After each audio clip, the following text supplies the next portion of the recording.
महाराष्ट्र टाइम्सचे संपादक श्री अशोक पानवलकर साहेब,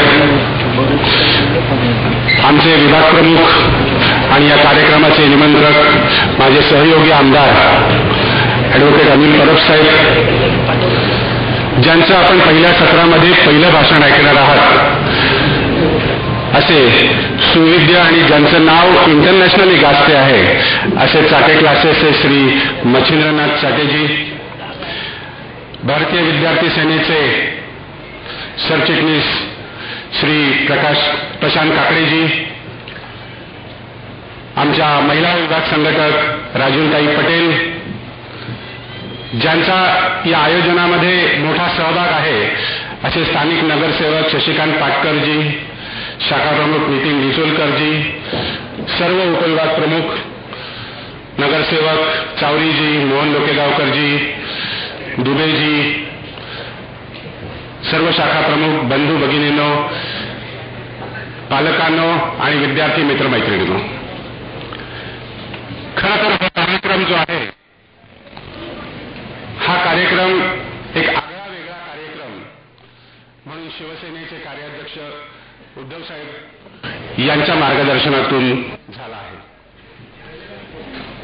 10वीच्या परीक्षा संपल्या, 10वीचा रिझल्ट 25 जूनला लागतोय आणि या 25 जूनच्या रिझल्ट नंतर आपण काय करणार असा 10वीच्या विद्यार्थ्यांसमोर आणि पालकांसमोर प्रश्न आहे. ऑनलाईन ऍडमिशन होणार आहे, ऑनलाईन ऍडमिशन कसं होणार आहे, काय होणार आहे याविषयी शिवसेनेची मार्गदर्शन केंद्र सर्वत्र आज चालू होणार आहेत.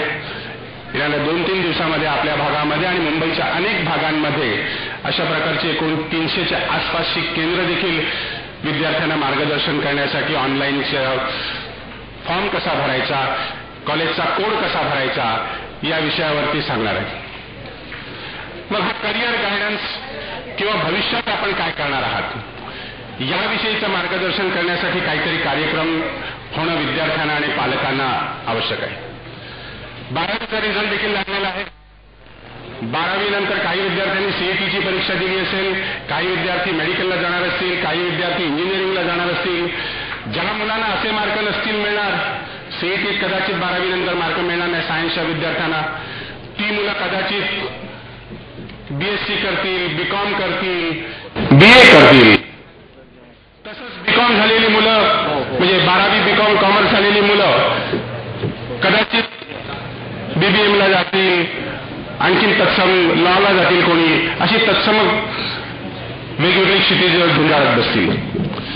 बेरोजगारी तर आपल्या समोर सगळ्यांसमोर एक मोठा प्रश्न आहे की उद्या ग्रॅज्युएट झाल्यानंतर किंवा उद्या पोस्ट ग्रॅज्युएट झाल्यानंतर आपण काय करायचं, हे सर्व लक्षात घेऊन आपण हा कार्यक्रम आयोजित केलाय.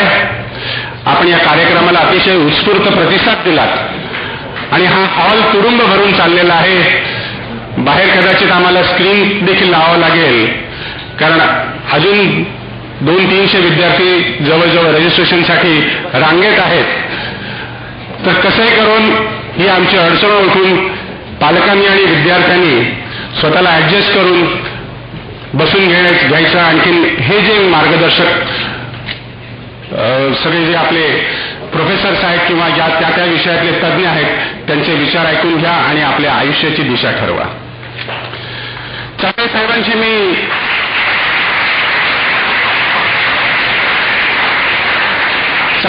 मी बोलताना असं सांगितलं होतं की चाटे साहेब, आपण या क्षेत्रामध्ये शिपिंगमध्ये कसं करिअर कराल, आपण एरोनॉटिकल याच्यामध्ये कसं करिअर कराल किंवा अवकाशातलं करिअर कसं असेल, हे एक नवीन ॲव्हेन्यूज चाटे साहेब देखील आपल्या समोर ठेवणार आहेत. तसंच धर्माधिकारी साहेब काय सांगणार आहेत आपल्याला, धर्माधिकारी साहेब सांगणार आहेत की मुलांनी जास्तीत जास्त इंटरव्ह्यूमध्ये कशा प्रकारे सामोरं जावं. आपली मराठी मुलं, बरीच मुलं ही इंटरव्ह्यूमध्ये फेल होतात. ती का फेल होतात? इंग्रजी भाषेचा एक बागुलबुवा असतो त्यांच्यासमोर, दुसरा बागुलबुवा असतो की आपण गेल्यानंतर आपण स्वतःला कसं प्रेझेंट करायचं, हा देखील एक त्यांच्यासमोर विषय असतो. तसंच अनेक स्पर्धा परीक्षा असतात. या परीक्षा आपल्याला कदाचित माहीत नसतात, पण त्या परीक्षातनं आपल्याला एक वेगळी संधी मिळते, ते आपल्याला सांगणार आहेत अविनाश धर्माधिकारी साहेब.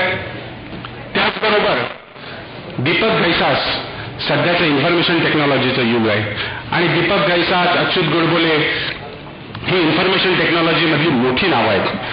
तर त्यांनी आपला इतका बहुमूल्य वेळ काढून ते देखील आपल्यासाठी आयटी क्षेत्रात, सगळ्यांनाच काही इन्फॉर्मेशन टेक्नॉलॉजीमध्ये इंजिनियर होता येत नाही किंवा तेवढे मार्क्स मिळत नाही, पण पॅरलल कोर्सेस काय, त्यामध्ये डिप्लोमा कोर्सेस काय, हे आपल्याला दीपक घैसासजी सांगणार आहेत आणि त्यासाठी कोणत्या कोणत्या इन्स्टिट्यूट आहेत हे देखील महत्वाचं आहे. तसंच त्यानंतर येणारे निळकंठ दामले जे ज्येष्ठ पत्रकार आहेत, ते पत्रकारिता आपण आज टीव्हीवरती बघतो की छोटी छोटी मुलं 25 वर्षाची 30 वर्षाची मुलं इंटरव्ह्यू देतात.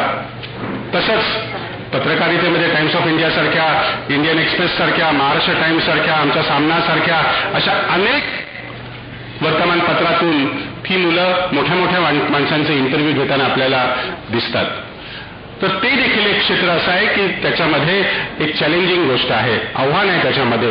तर उत्तम पत्रकार कसं व्हावं हे आपल्याला सांगणार आहेत. हे आपल्याला सांगणार आहेत निळकंठ दामले साहेब.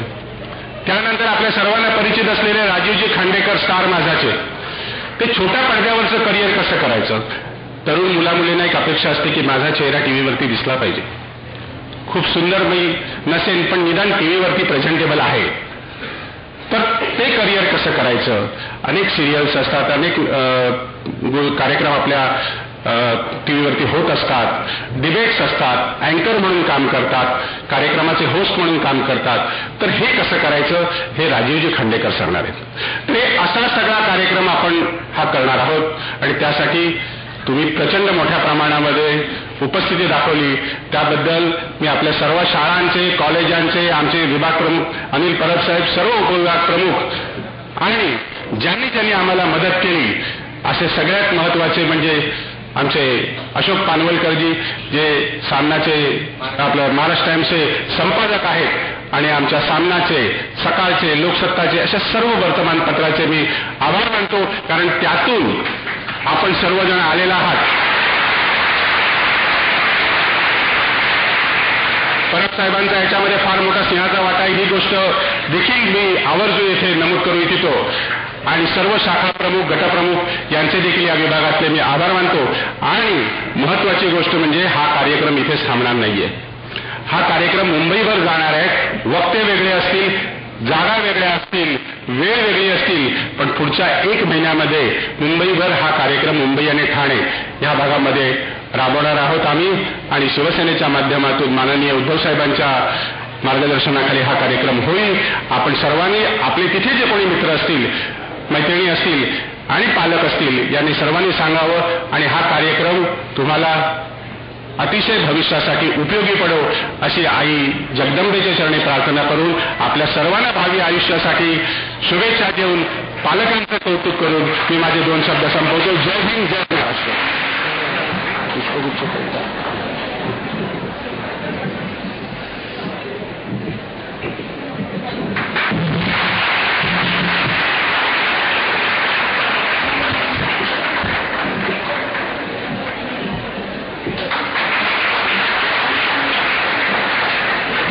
तसेच आजच्या आमच्या कार्यक्रमाचे प्रमुख पाहुणे श्री अशोक पानवलकर साहेब यांचा सुद्धा सत्कार करावा.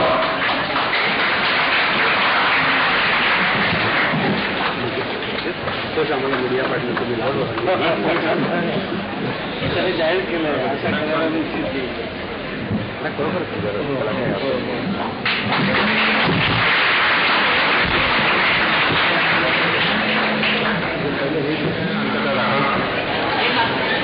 आपल्या या करिअर गार्डनचं पहिलं पुष्प जे आहे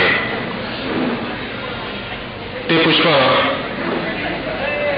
आपल्याला सर्वांना परिचित असलेले साठे क्लासेसचे सर्वेसर्वा हे मच्छिंद्रनाथ साठे साहेब आपल्याला गुंफणार आहेत आणि आपल्या समोर ते आपल्या भावी आयुष्याची क्षितिज कशी असतील हे सांगणार आहेत. खरं म्हणजे साठे साहेबांचा परिचय करणं हे माझ्यासमोर मोठं आव्हान आहे. अतिशय मोठा बायोडेटा आहे. तो बायोडेटा काय मी सगळा सांगणार नाही आहे, पण त्यातले काही हायलाइट्स मी आपल्या समोर ठेवणार आहे. मच्छिंद्रनाथ चाटेसाहेब हे व्यवसायाने प्राध्यापक आहेत. अत्यंत प्रतिकूल परिस्थितीमध्ये ग्रामीण भागातून येऊन त्याने आपल्यासारखंच एक मोठं करिअर करण्याच्या दृष्टिकोनातून परिस्थितीशी झगडा करत शिक्षण घेतलं. आणि आता काय करायचं, शिक्षण घेतल्यानंतर काय करायचं, फक्त प्राध्यापकगिरी करायची का आणखीन काय करायचं या विचारात असतानाच त्यांनी विद्यार्थ्यांना विद्यादान आपण कसं देता येईल. शाळेमध्ये सर्वच विषय सर्वचप्रमाणे शिकवले जात नाहीत, पण विद्यार्थ्यांना विशेष मार्गदर्शनाची गरज असते असं समजून त्यांनी चाटे कोचिंग क्लासेस आपले सुरू केले आणि महाराष्ट्रभर एक झंझावात कोचिंग क्लासेसमध्ये सुरू केला. आपण बहुतांश पार्ल्यात देखील बरेच क्लासेस आहेत आणि जिथे स्टेशन तिथे चाटे क्लासेस अशा प्रकारचं आपल्याला महाराष्ट्रामध्ये आज दिसून येते. आज लाखो विद्यार्थ्यांचे त्यांनी भवितव्य घडवण्यासाठी मोलाचा हातभार लावलाय, पालकांना मार्गदर्शन केलं आहे. फक्त भारतामध्ये ते चाटे क्लासेस निर्माण करून थांबले नाहीत, तर चाटे इंटरनॅशनल अशा प्रकारे देखील त्यांनी तयार केलं. आणि मगाशी मी जसं सांगितलं माझ्या भाषणातून की शिपिंगमध्ये करिअर कसं करावं, अवकाशातलं करिअर कसं करावं, हे वेगळे विषय हाताळताना त्यांनी विद्यार्थ्यांना एक नवी दिशा देण्याचं केलं. फक्त कारकुनी करून काही होणार नाहीये, बँकेत सर्व्हिस करून काही होणार नाहीये, शाळेत शिक्षक म्हणून नोकरी करून काय होणार नाही, पण अशा प्रकारचं एक वेगळं क्षितिज, वेगळं दालन आज विद्यार्थ्यांसमोर त्यांनी तयार केलंय. आपल्याला सर्वांना परिचित असेल की त्यांचं कॉन्ट्रीब्युशन हे मराठी फिल्म इंडस्ट्रीमध्ये पण आहे. मराठी फिल्म इंडस्ट्री ज्यावेळी डबघायला आली होती, मराठीमध्ये फार काही त्याच्यामध्ये राहिलं नव्हतं, त्यावेळी त्यांनी बिनधास्त सारखा एक नवीन चित्रपट केला आणि एक मराठी चित्रपटाला देखील वेगळी दिशा दिली. घरट्यांसाठी सारं काही, चिमणी पाखरं, फ्रेंडशिप असे त्यांचे चित्रपट आलेले आहेत, आगामी काही आहेत. तर आपण सर्वांनी कृपया आपले मोबाईल सायलेंट वरती ठेवून चाटेसाहेब जे काय सांगतात ते लक्षपूर्वक ऐकावं आणि आपल्या आयुष्याची दिशा ठरवावी. शेवटच्या 5-10 मिनिटांमध्ये आपल्याला ते प्रश्न विचारण्यासाठी पण देणार आहेत. आपल्या मनातले जर काही प्रश्न असतील तर ते आपण जरूर मांडावेत. फक्त प्रश्न सुटसुटीत असावा आणि एखादा प्रश्न विचारला गेल्यानंतर त्याची पुनरावृत्ती कृपया नको, कारण इतर विद्यार्थ्यांना देखील आपल्याला प्रश्न विचारायला वेळ मिळेल. तसंच चाटे क्लासेसचे काउन्सिलर्स देखील बाहेर बसलेले आहेत, त्यांच्याकडनं आपल्याला मार्गदर्शन पाहिजे असेल तर ते देखील आपण घ्या. यानंतर यांचं लेक्चर संपल्यानंतर आपल्या समोर दीपक देसाईजी इन्फॉर्मेशन टेक्नॉलॉजी आणि मी या विषयावरती बोलणार आहेत. तर मी आपल्या सर्वांना चाटे साहेबांचं टाळ्यांच्या गजरात स्वागत करण्यासाठी विनंती करतो. मच्छिंद्रनाथ चाटे.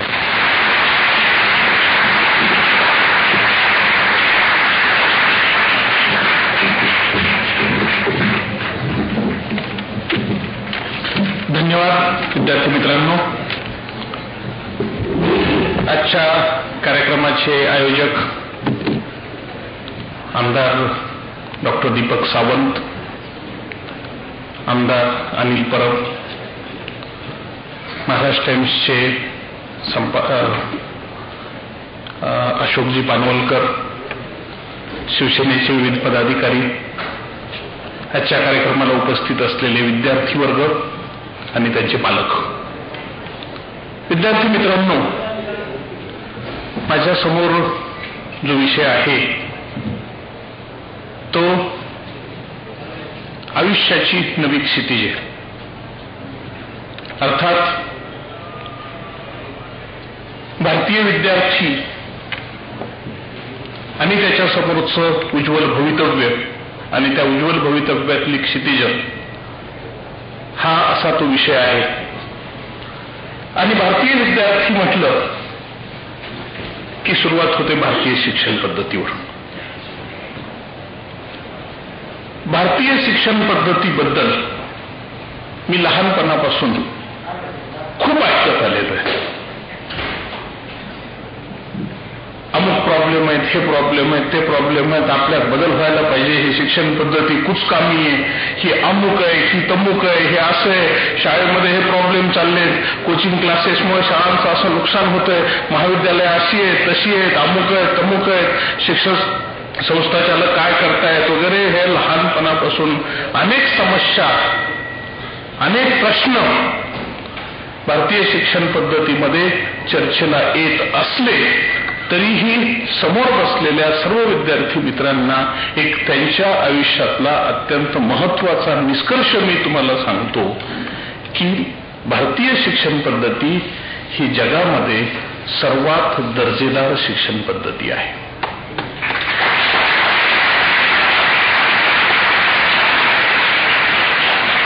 भारतीय शिक्षण पद्धती ही जगात सर्वात दर्जेदार शिक्षण पद्धती आहे. तुम्ही जे शिक्षण घेता आहात, तुम्हाला जे काही शिक्षणाच्या माध्यमातून समोर दिलं जातंय हे टाकाऊ नाही.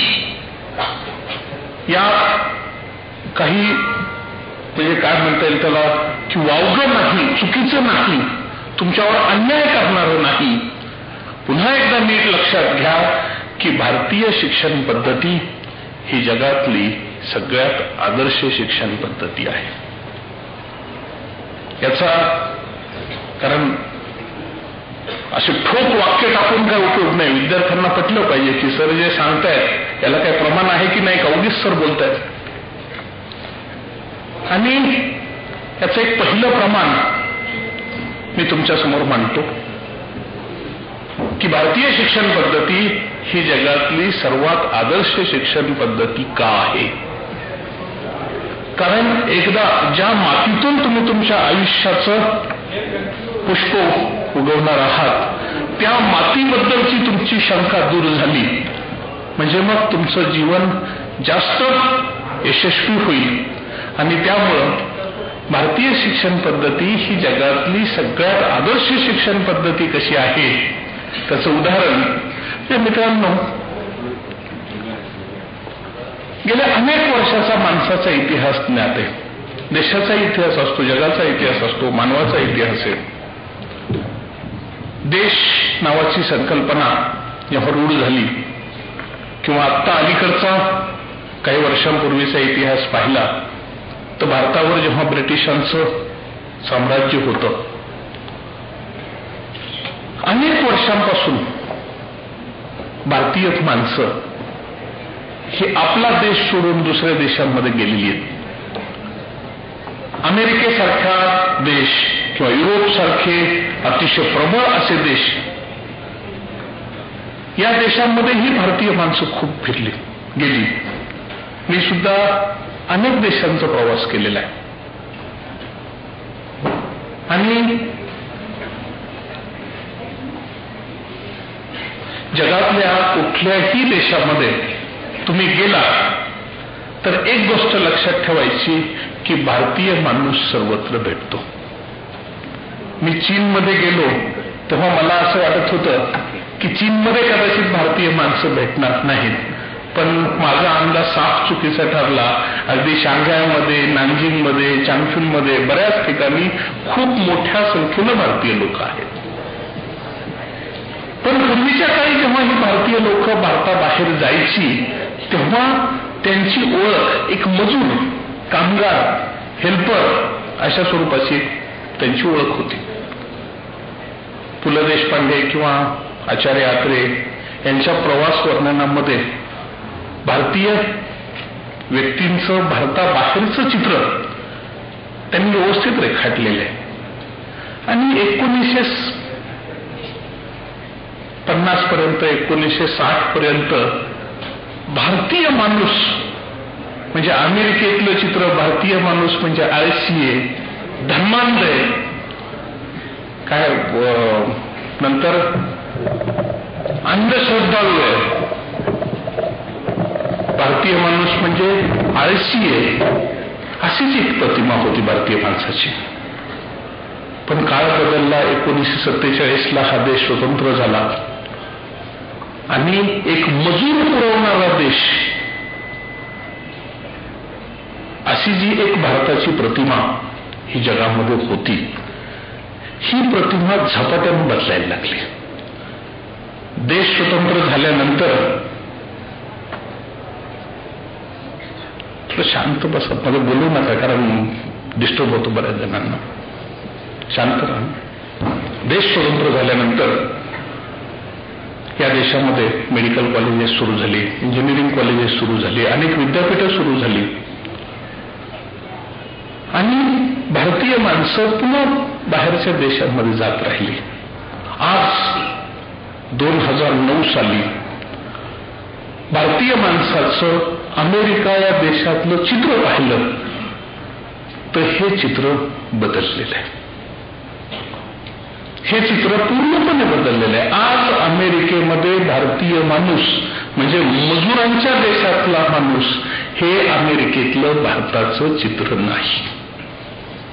आज अमेरिकेमध्ये जेवढे डॉक्टर्स प्रॅक्टिस करणारे डॉक्टर्स यातले जवळजवळ 37